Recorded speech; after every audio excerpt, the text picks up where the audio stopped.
just got back from the Baja 1000, where Boston and I chased for our buddy Tim, who decided to run the entire race solo on a quad in the Ironman class. It was insane, chaotic, dusty, and honestly one of the coolest things I've ever been a part of. Here's what went down from my point of view. We are here in Ensenada now, staying at the stay home, where we've had a mission of trying to get some rooms. David Dunn is very hangry, so he's eating some tacos now, and we're gonna go there now. And there's Mr. Trump. We ate at Tacos Puebla more times than we can count. Great food, great vibes, great prices. Overall, a great place to go to, especially being so close to the hotel. It's good food. This is why we really come to Baja.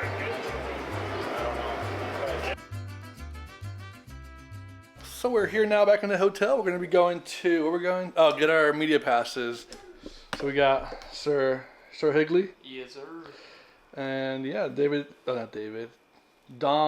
Cooper is going to take us over and get us our media passes. So we set up with Don on the Raptor, just touring through Ensenada, the harbor, the city. The vibes here are insane. One thing I will say to score is to get more organized. Media passes were from the 400.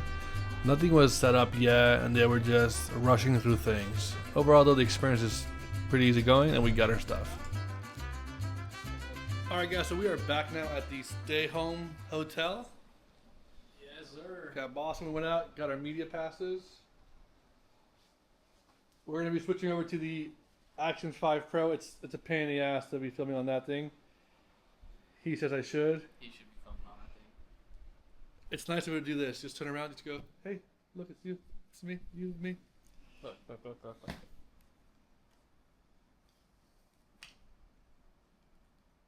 Nah. I don't see the problem. We're going to just run and gun it like this, you know, save that for pictures. But a little tour of the little hotel. Thanks, Tim. Tim doesn't know it. But Keisha will be here for the finish line.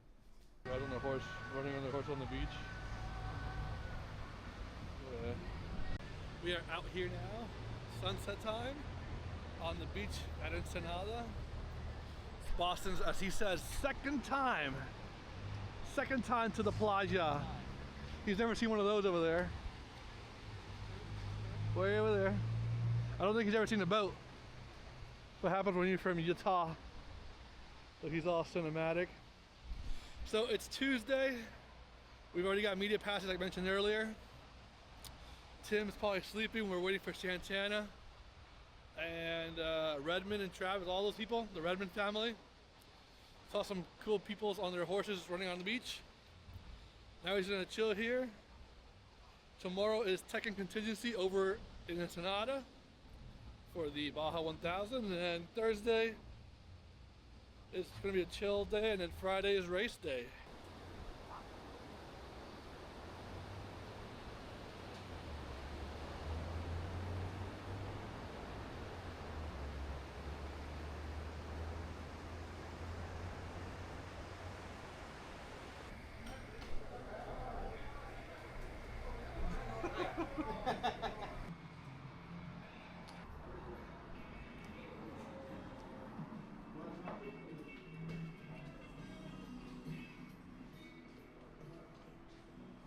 Oh, here Where'd he you is. get that? You tell him. What happened? Oh, hey, well, you just say, hey, I always wear a hat, so you don't have to style it like or cut it like I'm going to style it. I always wear a hat. Next morning we just unloaded the quad, started getting it ready for the race, did some minor prep, did some electronic work on it, as well as tightening up all the bolts and loose ends. Tim had the tie rods replaced, everything else since it was bent. Here's Redmond and his son fixing up the quad. Forget what exactly they were doing to it. It wasn't an oil change this time, since we've always done oil changes before the race. And then we just head out to Tech and Contingency. Do you have a YouTube channel? Yeah, you can find me on Pornhub under. Oh wait, we don't talk about that one either. So we are now here at the Baja start. It is their, fake start, but we're here for Tech and Contingency. getting everyone else their passes so they can go ahead and be in the pit lane, whatever you want to be in. So, yeah.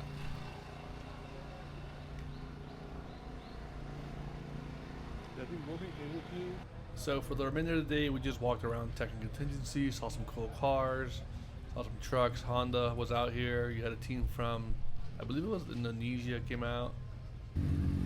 There's Tim. Tim was doing well. We bought some shirts, some merch for the gang back home. Had some bracelets handmade here by this gentleman who's been doing this for about 20 years.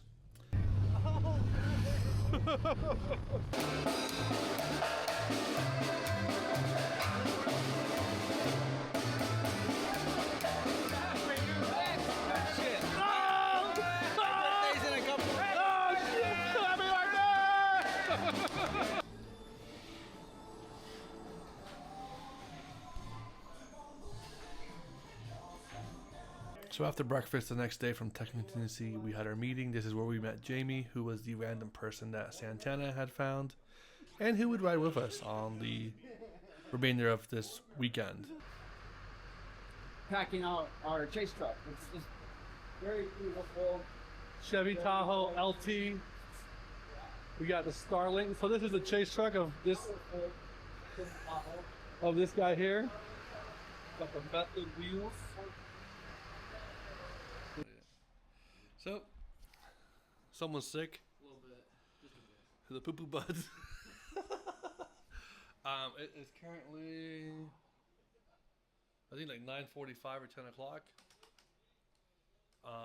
All the trucks are loaded up pretty much.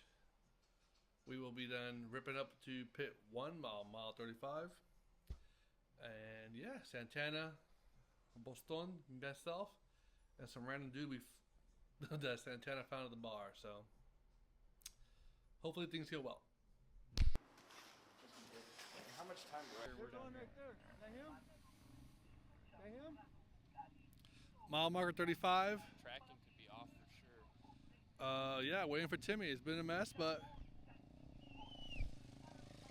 no. There, say hola. Hola. And we're gonna be driving through Ensenada. Oh my Jesus. Continue on Avenida Dr. Pedro Loyola for half a mile.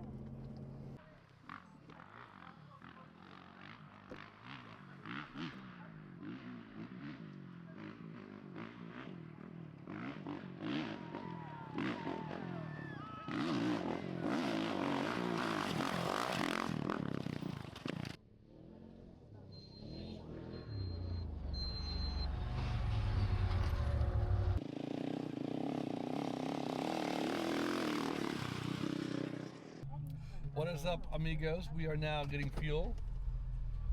We're with, again, with the Santaners, Jamie. What's up? And Mr. Voston. We just left the wash, which is way over there somewhere. Saw some trophy trucks. Cute.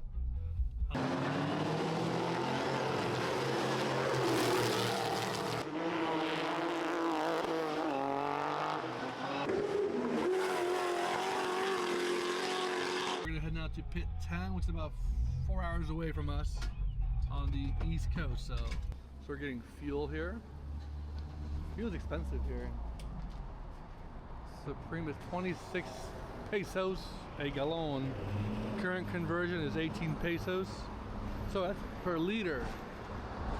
Current conversion is 18 pesos a liter, or dollar. So you're talking about, I don't know, $5 a gallon? No. We have Karen. Hola Karen. Putting our fuel in, and here's Santana again. Yeah. Hey, we gotta give a little breakdown about the story of Jamie joining our chase team. So he went to the bar, got a little drunk, and he was there, and then Jamie walked in, or Jamie was there with his wife having a beer. A zero beer. And pretty much Santana said, yeah, you want to come to Baja? You want to come with us to Baja? I'll let him tell his story, you know? Came down to check out Baja. It's the first time I've ever been here. I want to come down here for about 20 years and check it out, see which classes were which, and try and make a run at it next year. That's my game plan. And how did you meet Santana? Santana was down and out on the side of the road with a flat tire, and he was out of fuel. He was hungry. Met Santana at a bar. He said, "Hey, you want to come ride with me tomorrow? I think we have an extra spot in the car." And I said, "Yes, I would love to." And that's how I met these And that's lovely how gentlemen. he met us all, and he's gonna get lost in Baja with us now. So That's my game plan. So after our first pit we did last night, or the night prior to this, we headed up to our second pit, which would have been pit 5 or 7, I believe. It's on the East Coast. So we head out there and saw some stuff along the way. So we're heading out to the Garden of Eden.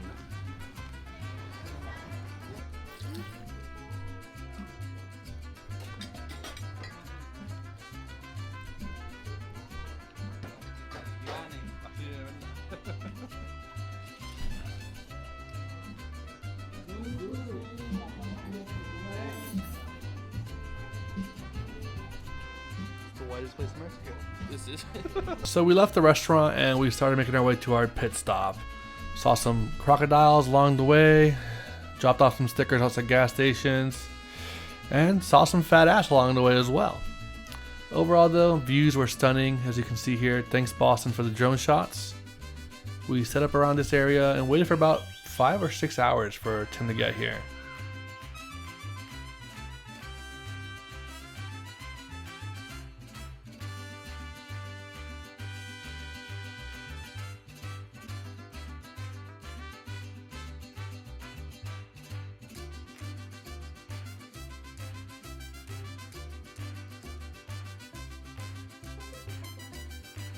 What is up, guys? We are now at our pit 10. It's a little dark out now, but we are here. So for Timmy, you saw me earlier. We'll probably just cut that into the later part of this. Hey, if they're watching this, are you filming it? We got his medications.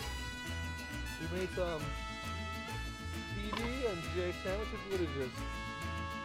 Mermelada de fresa. Strawberry. We got a little 4 slicer we can shove down his throat. 2 of his waters that have his little special drink. Hey Jefe, these are the bottles of water, my guy. You're not a chase truck. If you want some tortillas donitas with lime and sal, here's our papi chulo. Oh, hi, you guys. I'm influencing. So, yeah, we got trophy trucks, we got chase trucks. God, damn, that moved fast. Shit, that was moving fast. Yeah. Well, he was nice. I mean, he bought some bread, some hogaza honey wheats. Yeah, we're bougie. We are artisano. Artesano. Whatever. Yeah.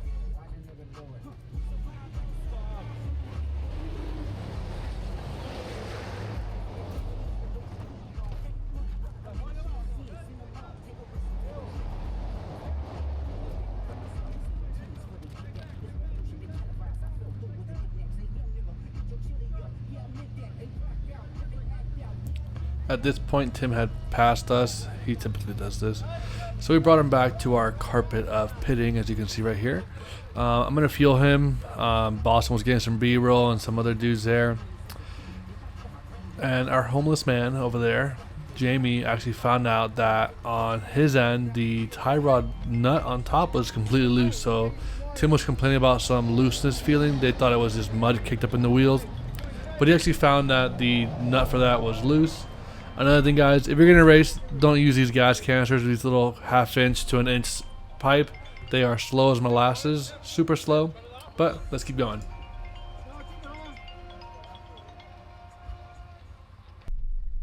Currently heading to pit 12. We just arrived, pit 12. Chaos, complete chaos. Chaos? How did you even find?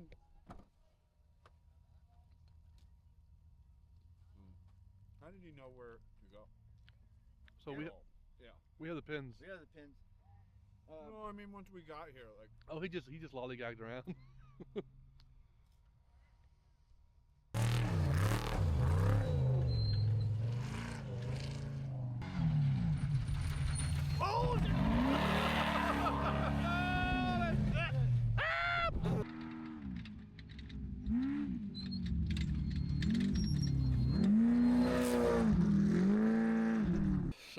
are still here at Pit 12. Tim's about 40 miles away now. We've seen a few trophy trucks. A lot of terrible stuff going on as far as their trucks. Fireworks. Have seen a few meteors. Wish we can, like, you know, guesstimate when they're gonna show up, but we can't do that. So, yeah, just here waiting. Temperatures are dropping quite quickly now. It's probably in the 60s. We got a nice little fire going on. It's dying though, you know. Santana's being stingy with the logs, so. Go grab one. I said grab one. What is up, everybody? Hot Dog Man here. We are at Pit 15, mile 707, 711, one of those two. Tim has just currently left Pit 14 at mile 659, 660. He's got roughly 48 miles to go here. It's 5:25, 5:30, give or take. His cutoff time is 8:30.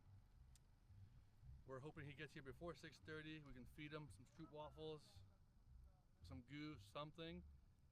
Baja Desert Pits is kind enough to give us a small liter of fuel extra to put in his bag so he can just take off.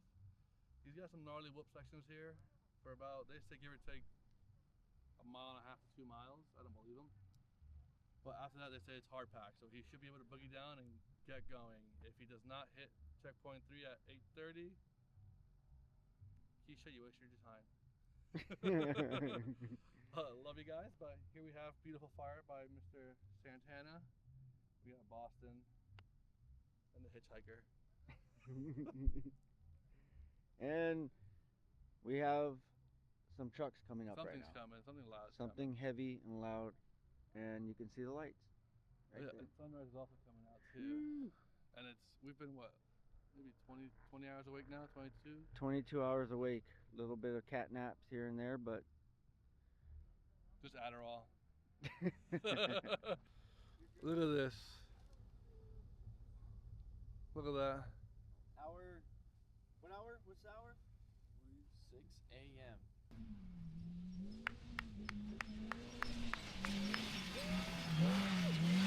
To the double rainbow! Status update. We are going to highway, I think it's 3. Tim has stopped. It is now 6:30. We are just going through some stilty stuff here. And yeah, see what happens. Hopefully he's just putting on dry clothing, whatever, rain jacket. But I think we have all that here, so let's see what happens. So Tim is still moving. Unfortunately though, he has not met cutoff times. We're gonna try to convince him, or at least, you know, push him to at least finish the race. You've gotten this far. Last year you got to about mile 500 and that was that. Tim, we know you're not a quitter, so. So if you made it this far, guys, before we wrap this up, I want to talk about Tim. He gave everything he had out there, and Baja did what Baja does. He went down hard, got pulled off the course, and ended up spending almost 9 days in the hospital. He's home, healing, and in true Tim fashion, he's already joking that this was his last time racing. Hopefully it's real, though. And honestly, after seeing what he pushed through, I don't blame him. This is the second time I've got to go out for Tim. And in the sections that I was in, I would not want to be doing it, let alone doing 1,000 miles. So this last bit of B-roll is for him. Seeing what it takes to get out there and complete this race isn't for the easy. The grit and the absolute madness of chasing a dream, bigger than the desert, as you can see how wide open it is and nothing around. This road here would have been where we would have met him at, and he would have passed mile 700 here. So thanks for watching, guys.